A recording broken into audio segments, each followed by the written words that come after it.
Bueno, terminando esta jornada tan importante, evento tan diferente, pensando en el consumidor y pensando en la unión del bienestar, el medio ambiente y la salud de las personas, vamos a ir desglosando algunas preguntas que ya fueron hechas por los oyentes con anterioridad y durante el encuentro. Así que, Gerardo, vamos con vos, en representación de Bioaromas, a responder y evacuar cualquier duda que tengan los oyentes y darle un cierre a tu exposición. Dale nomás. Hola Eduardo, hola al resto del auditorio. Bueno, acá estuve mirando un poco las preguntas que fueron haciendo en el chat. Y bueno, un poco la idea es tratar de englobarlas, porque están relacionadas unas con otras, digamos. No hay que, digamos, no es cuestión de contestar una puntualmente, sino que un poco tienen relación una con otra. Y, por ejemplo, acá hablan de cómo disminuir el estrés calórico en granjas intensivas, cómo incrementar la producción láctea en la cerda, y, por ejemplo, si es recomendable disminuir la inclusión de fibra en la dieta, y por qué la fibra produce más calor. Bueno, realmente, digamos, son todas, está todo relacionado. ¿Por qué? Porque, por ejemplo, una de las formas de tratar de disminuir el impacto del estrés calórico en granjas intensivas y en las granjas al aire libre también, es la manipulación de la dieta, las llamadas dietas de verano o dietas para más temperatura. Dentro de la manipulación de la dieta está la disminución de la cantidad de fibra de la dieta. O sea, tenemos que concentrar un poco más la dieta, porque los animales van a comer menos a causa del estrés calórico. A veces llegan hasta disminuir un 50% la cantidad de alimentos que deberían de consumir. Pero, digamos, vamos a suponer que la disminución sea de un 10% del consumo de alimentos. Deberíamos de reforzar esa dieta, en un 10% subir los parámetros, digamos, tanto sea proteína, minerales, vitaminas, etc. ¿Qué ocurre? Todas estas cuestiones de tocar la dieta hay que hacerlas respetando, por un lado, digamos, la propia fabricación de la dieta. Es decir, si vamos a manipular ingredientes, vamos a usar distintos ingredientes en el verano que en el invierno, o vamos a aumentar la cantidad de grasa. Es decir, por ejemplo, yo no puedo aumentar la energía a través de la grasa subiendo las grasas o aceites a más del 4 al 6%. La industria no me lo permitiría por ahí. Es decir, hay que ver un montón de parámetros relacionados con la fabricación del alimento y con lo que yo tengo que darle al animal para poder llegar a una dieta adecuada para los animales, sobre todo en el verano. La disminución de la fibra ocurre, digamos, se hace en realidad para digerir la fibra, como tanto digerir la proteína. Por eso se disminuye fibra y proteína, y, por ejemplo, la proteína se reemplaza o se trata de reemplazar subiendo los aminoácidos cristalinos. Pero digerir la fibra conlleva a una producción de energía desde adentro hacia afuera del animal, que nos va a calentar de alguna manera más el cerdo o la cerda, en este caso en lactancia, que es una de las más sensibles. Pero tampoco la puedo disminuir tanto la fibra, porque podría causar un estreñimiento, sobre todo en la cerda en lactancia, que, digamos, es contraproducente. Digamos, o sea, ahí tendría más problemas de los que intento solucionar con el estrés calórico. Vale decir, resumiendo un poco todo esto, tocar la dieta en cuanto a lo que es fibra, proteína, digamos, es una herramienta que tenemos para tratar de minimizar los efectos del estrés calórico. Pero también debemos ver cómo está la ventilación, debemos ver de qué manera podemos refrescar más la cerda, debemos ver, digamos, si tenemos mejor sombra, digamos, para tratar de que la radiación solar sea de alguna manera se frene un poco más, porque la vamos a tener igual. Pero si no combinamos una serie de factores para tratar de pelear contra el estrés calórico, no vamos a poder, digamos, por más que toquemos la dieta, no vamos a tener muchos resultados bueno. Y por el otro lado, sin tocar la dieta, o tocarla o achicarla, digamos, concentrar menos la dieta, el uso de saborizantes como aditivo en la dieta nos va a permitir mantener el consumo a pesar del calor. Entonces, de esta manera estaría sin tocar demasiado la fórmula del alimento de la cerda, estaría logrando mantener el consumo de alguna manera, y si controlo todos los otros parámetros de ventilación, sombra y demás, podemos mantener los niveles productivos aceptablemente bien a pesar de las altas temperaturas. Bien, está clarito y realmente es la problemática de estos días y viendo los oyentes que están mucho más al norte nuestro, es el cotidiano, el conflicto del estrés calórico y la baja de consumo. Así que bueno, ahí gracias Gerardo, diste respuesta a un montón de dudas. Felipe de Ebonix nos va a contar todas las preguntas que le surgieron con la creatina y con su producto que están en el mercado. Así que dale Felipe nomás, escuchamos.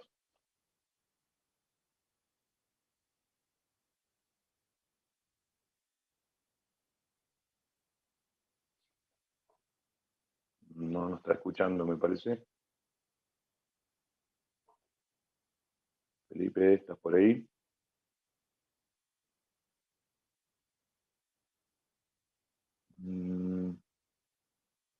No está Felipe, me están avisando.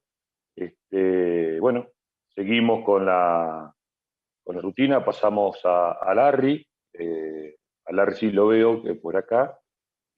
Y Leo, que nos cuente la importancia de las levaduras y ese gran elemento que nos ayuda a hacer un uso racional de antibióticos. Así que dale, Larry, muteate y todo tuyo.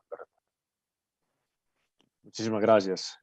Bueno, igual como hacía hace un momento el doctor Gerardo, creo que hay la posibilidad de reunir algunas de las preguntas que están enfocadas más o menos hacia la misma línea.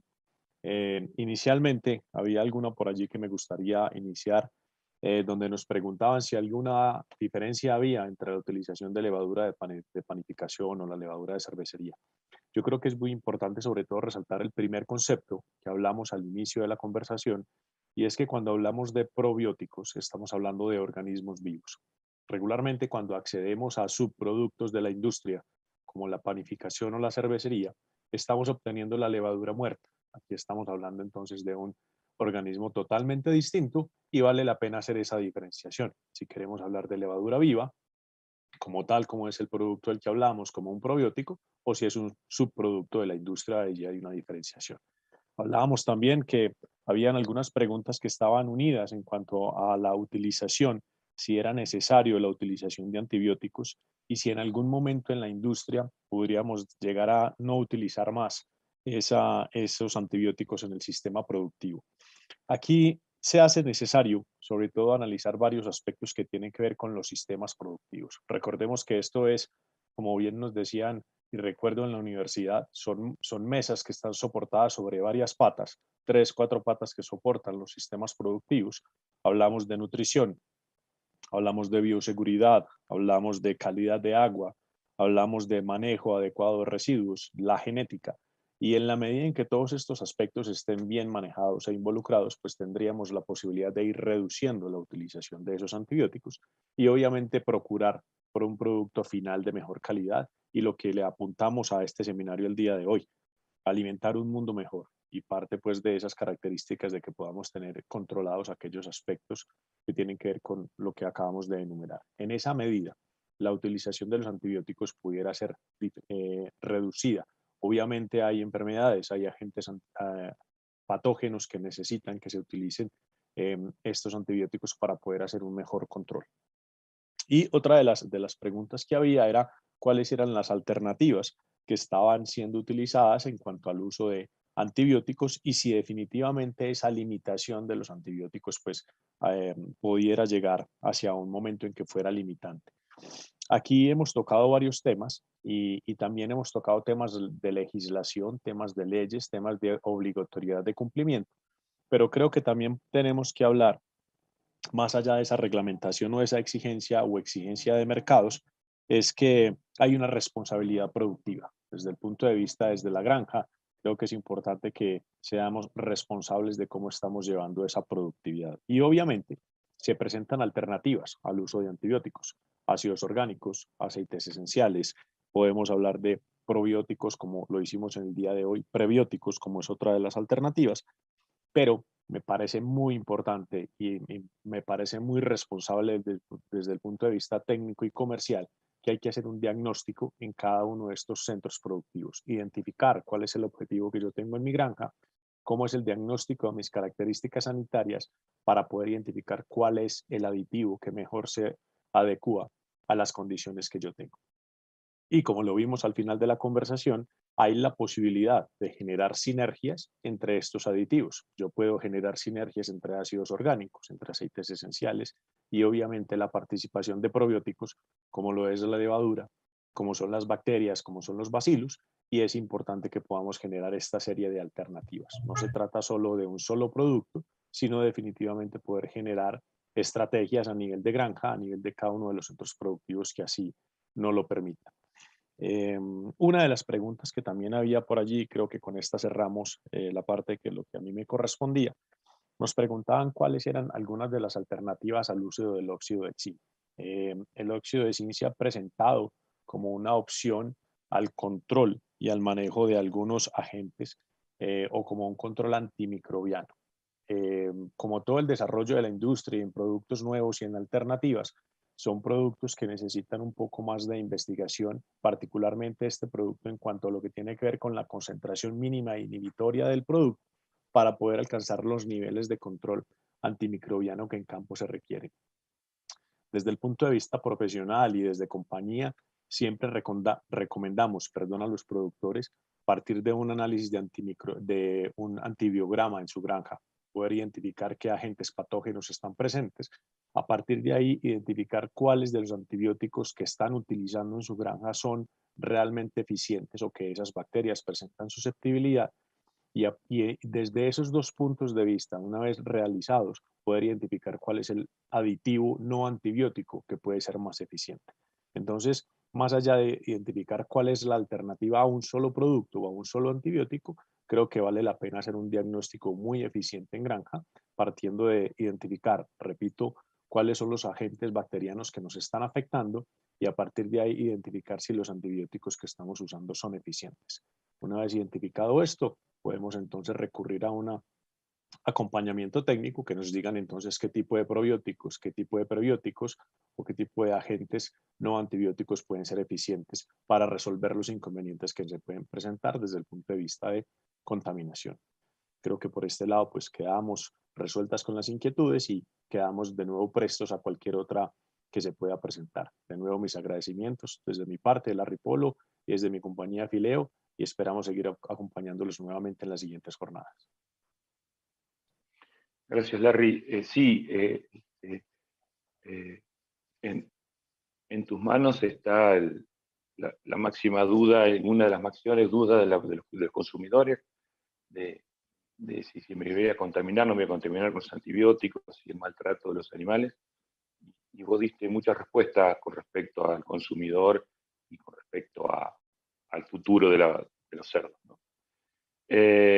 Cuando arranqué hace mucho tiempo en una granja donde no tenía demasiado conocimiento del sector, el propietario de la granja dice, dale valor agregado a la producción, pero fundamentalmente dale valor agregado a la gente, a los operarios.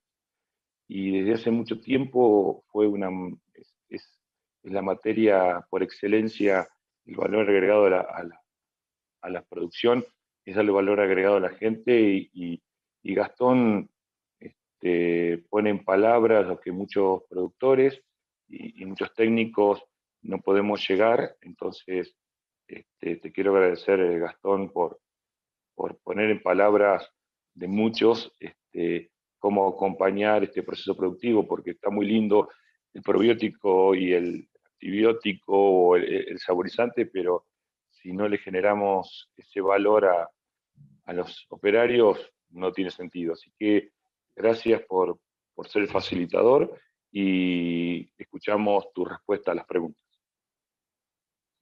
Gracias a vos, Eduardo, gracias por invitarme a estar, a compartir con todos estos profesionales esta jornada. Una pregunta que me ha llegado es: ¿qué recomendaría para lograr un cambio de cultura en las granjas? Cambio de cultura es un cambio de costumbres, ¿no? Es un cambio de manera de ser en el manejo, en la forma de ser de las personas que trabajan en la granja. En general, la cultura desciende desde la parte directiva de la empresa y va como coloreando todo el equipo de trabajo, ¿no? Toda la gente que trabaja en la granja. Entonces, para trabajar en un cambio cultural, lo primero que hay que hacer es reconocer cuál es la cultura actual y definir cuál es la cultura hacia la que quiero ir. ¿Es una cultura de liderazgo? ¿Es una cultura de capataz y operario? ¿Es una cultura de una estructura vertical? ¿Es una cultura donde los equipos sean autónomos, tengan capacidad de decisión propia y manejen sus propios presupuestos? ¿Cuál es la cultura? ¿Es la cultura donde las personas pueden hablar, donde todo se puede decir, donde el error es motivo de aprendizaje?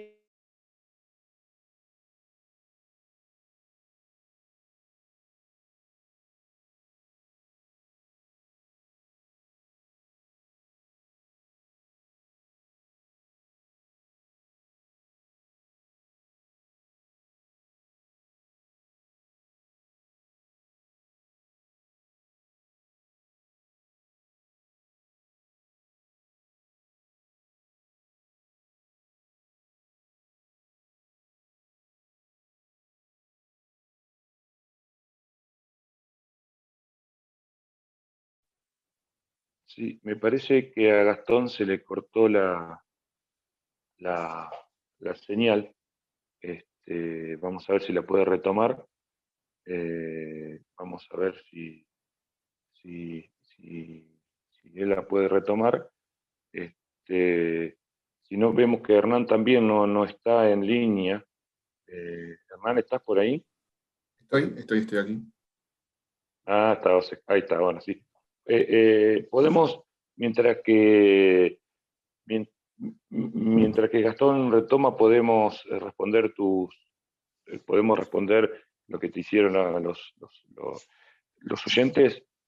Claro que sí. Ante Con todo, agradecerles el espacio. Dale nomás.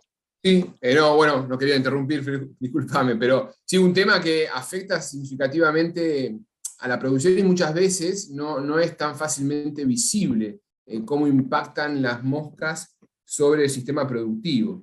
Estuve viendo las consultas y voy también a tomar el criterio que abordó Gerardo de tratar de englobar las preguntas comunes para poder dar una respuesta unificada.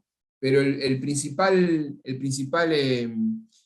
punto que fue consultado es respecto al daño que ocasionan las moscas. Como les decías, el daño puede estar no solo vinculado a la transmisión de enfermedades, sino también a un producto, a un proceso de estrés, el cual pueden ser afectados los animales, y eso se traduce en una reducción de tasa de crecimiento hasta el 10%, afectando así también el tiempo de peso de sacrificio. Eso también impacta en la tasa de mortalidad en 1.2 o 1.5%. Entonces realmente es significativo la presencia de estas especies, esta especie plaga.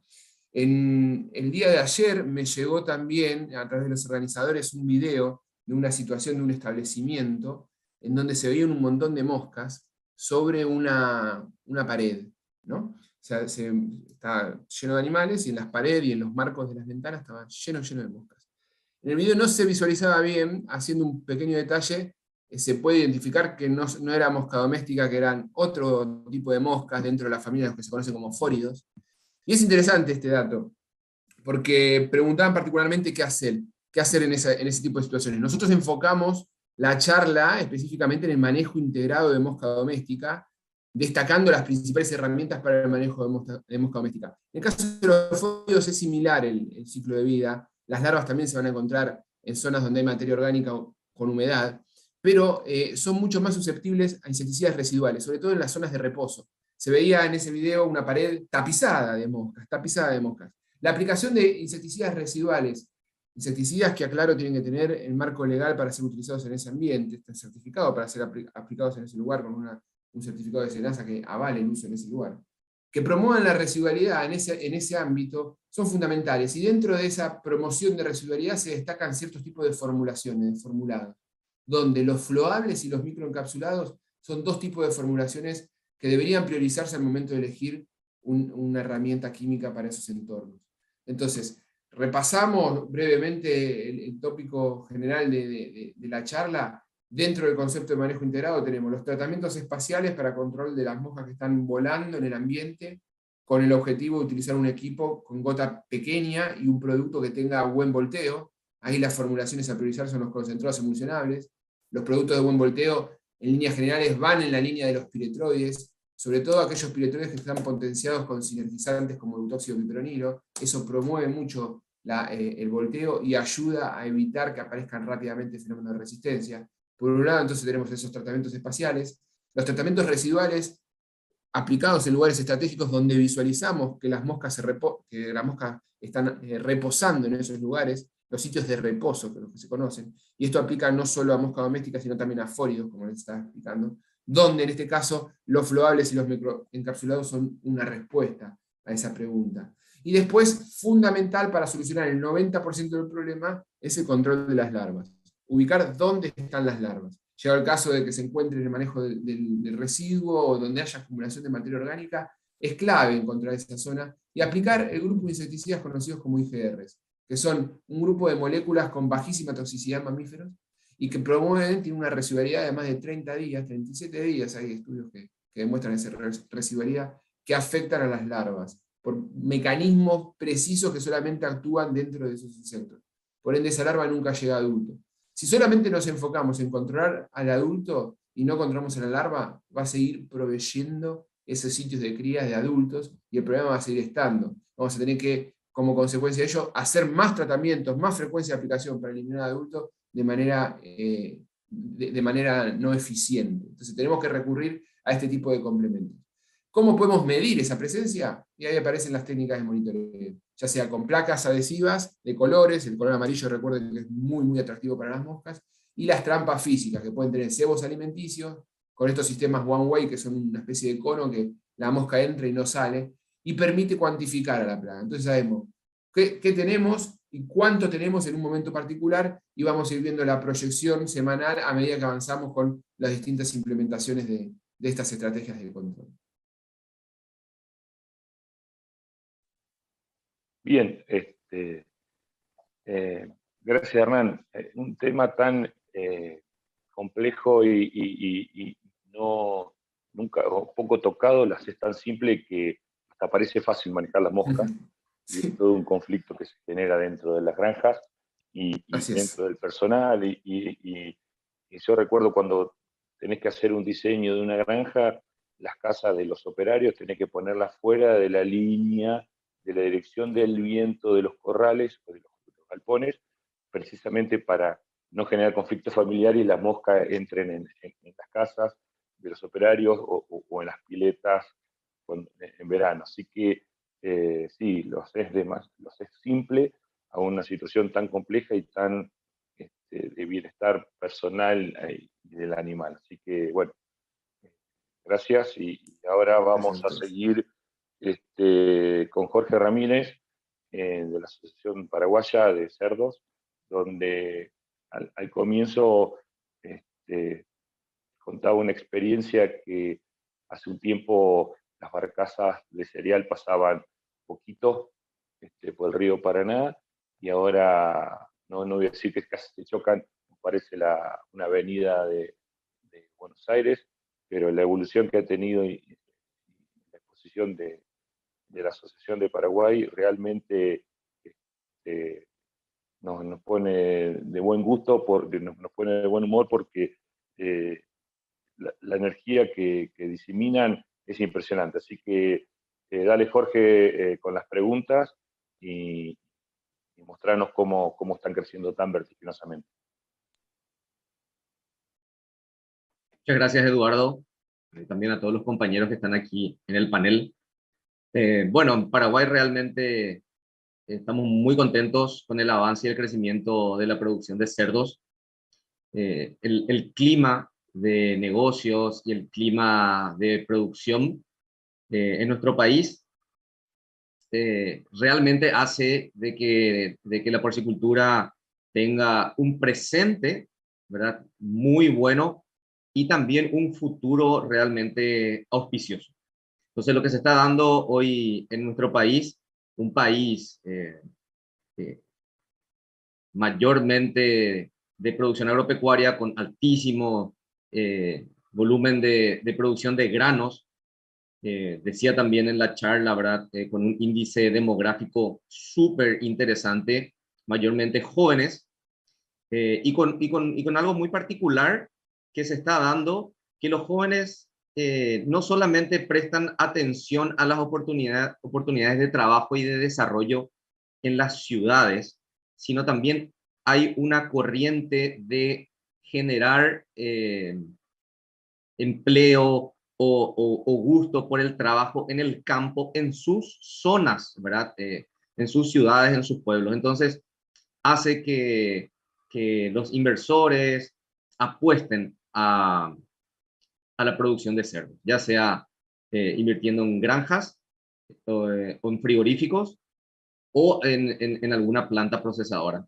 Justamente en estos días, un grupo inversor muy importante en Paraguay, ¿verdad?, del rubro bovino, que sabemos que en exportación de granos y de carne bovina, Paraguay tiene indicadores muy importantes a nivel mundial.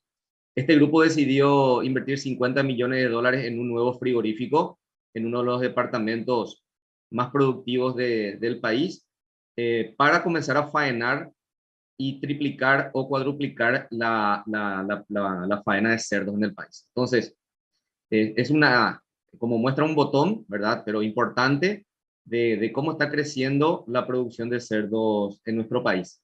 Y eso que también les mencionaba, hay muchísimo trabajo todavía por hacer en cuanto al consumo de carne de cerdo en nuestro país, que está bajo.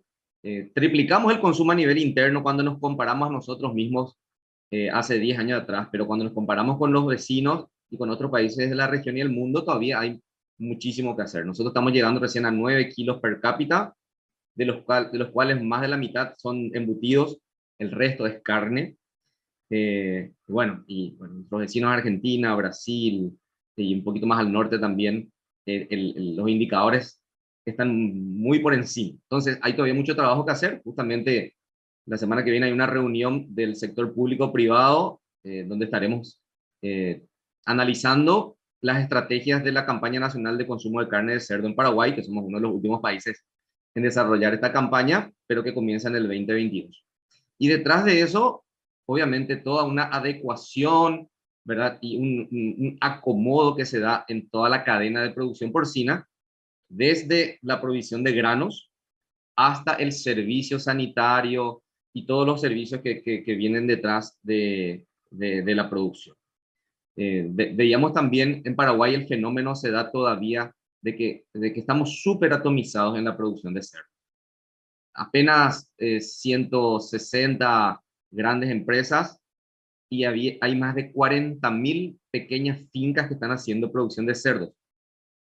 De ahí al desafío de nuestra asociación de llegar a estas fincas con buenas prácticas porcinas, con genética, ¿verdad?, y con asociatividad, que es una de las patas muy fuertes de nuestra institución y que trabajamos también con el sector público.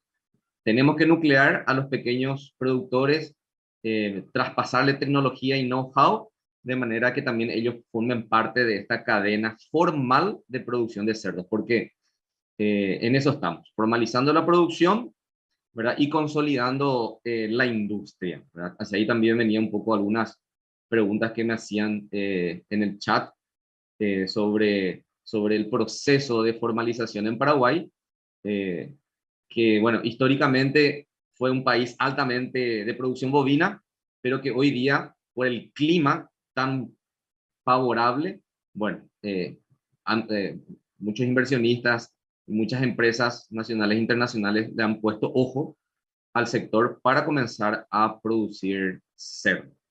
Entonces, ese es el contexto, Eduardo, en el cual nos encontramos, ¿verdad? Y como les decía también y les invitaba, conocer un poco la realidad de Paraguay y encontrar estas oportunidades de negocios en un clima realmente importante. Muy bien, muy bien. La verdad, Jorge, que la vendiste de forma espectacular la producción.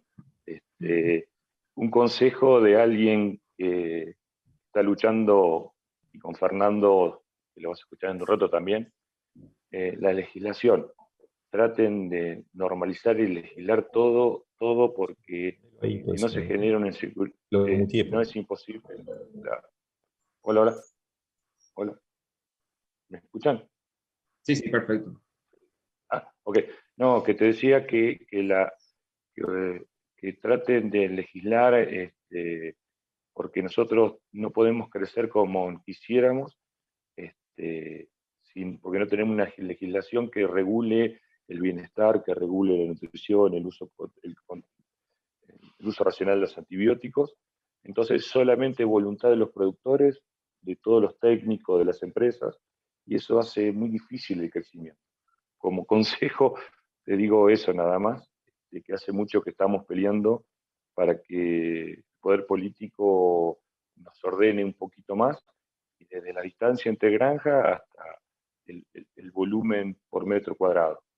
Nada, eso, gracias, la vendiste muy bien, es real porque conozco una parte y realmente es tal cual la contaste. Así que, bueno, nada, esperemos cerquita de encontrarnos y darle un impulso entre los dos países a esta apasionante producción. Gracias. Gracias, Eduardo. Bueno, seguimos con Ana María Treyes, no la vamos a ver, pero la vamos a escuchar. Vamos a que nos cuente qué preguntas tiene y qué cierre de esta jornada. Ana, ¿estás por ahí? Buenas tardes, ¿cómo están? Mil disculpas, estoy conduciendo. Te voy a agradecer si pudieras leerme alguna de las preguntas, por favor, yo con todo gusto las voy a absolver y les agradezco más bien de antemano la invitación y la oportunidad que me han brindado de poder participar en este importante evento, ¿no? Bien, una de las preguntas y básicamente, ustedes tienen algunos problemas de enfermedades, de enfermedades como PIRS, está dando vuelta, y la peste, básicamente peste porcina clásica. ¿Cuál es la decisión que tomó la asociación y cuál es en realidad la estrategia que están intentando accionar? Sí, nosotros por la parte sanitaria realmente desde el año 2010, justamente a raíz de la apertura de los mercados, ¿no?, de todos los tratados de libre comercio que suscribió el Perú con Estados Unidos, Chile, con Canadá, México. Entonces nosotros vimos por conveniente exigir a nuestras autoridades sanitarias del país, en este caso al SENASA, del Ministerio de Agricultura, que se implemente un programa nacional de control y erradicación de peste porcina clásica, ¿no? El Perú es endémico, en realidad, en PPC, porque nos iban a inundar con carne de cerdo importada y sin embargo no íbamos a poder tener la posibilidad de poder exportar, porque es limitante de comercio.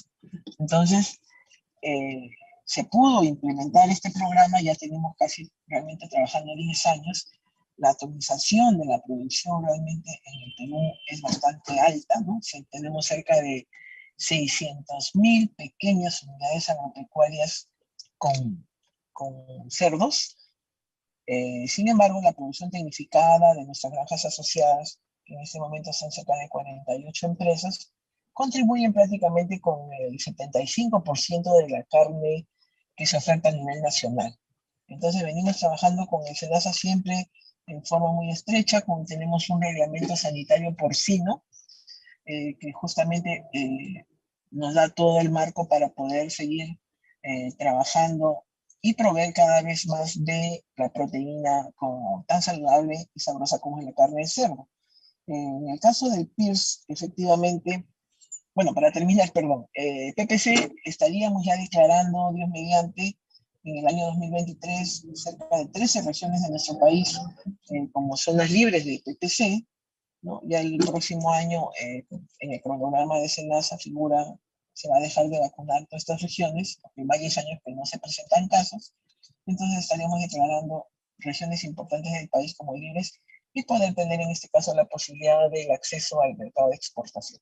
Ya somos libres de fiebre aftosa desde el año 2013 sin vacunación, ¿no? Entonces esto es realmente promisorio para nosotros, pero en el caso del PIRS, que bueno, no es limitante el comercio, pero sí, lamentablemente, tenemos ya una incidencia prácticamente del 20% o 25% a nivel nacional. No se permite la vacunación.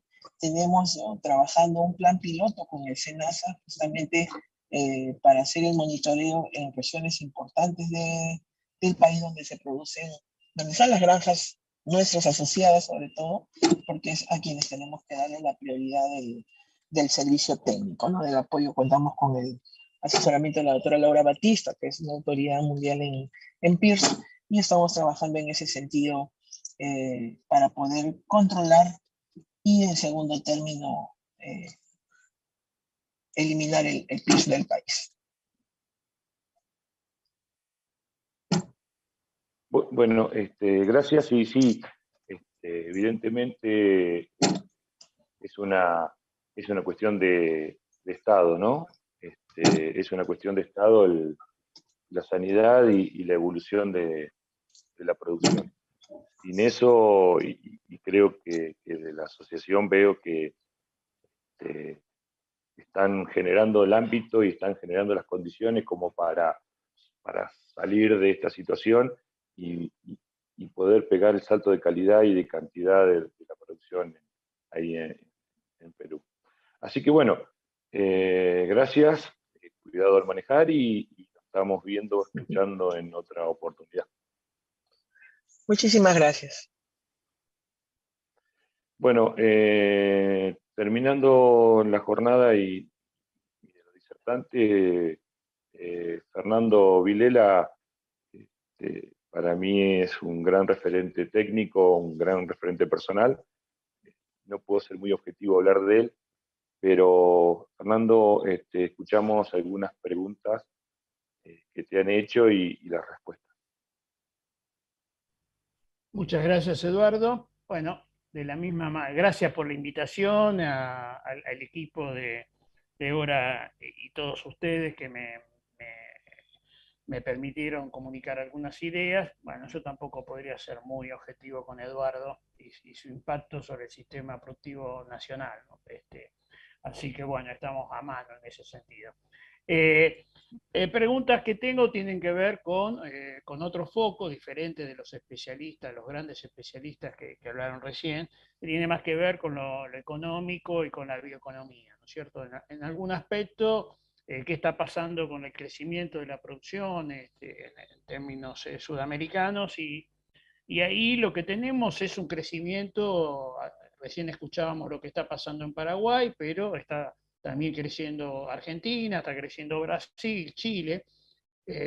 Brasil, que es un jugador muy importante a nivel global, exporta 1.150.000 toneladas de carne, digamos, si bien es un porcentaje que es relativamente en torno al 25% de su producción, bueno, tiene un impacto muy grande Chile, al revés, digamos, Chile es un ejemplo de un país que no produce ni, a diferencia de Brasil o Argentina, no produce ni maíz ni soja y es un gran exportador a los mercados más exigentes, globales, ¿no es cierto? Y es un porcentaje grande de su carne producida la que exporta, pero para el consumo interno compra carne más barata a los países vecinos, ¿no es cierto? Entonces ahí tenemos un ejemplo de modelo para aprender mucho, ¿no?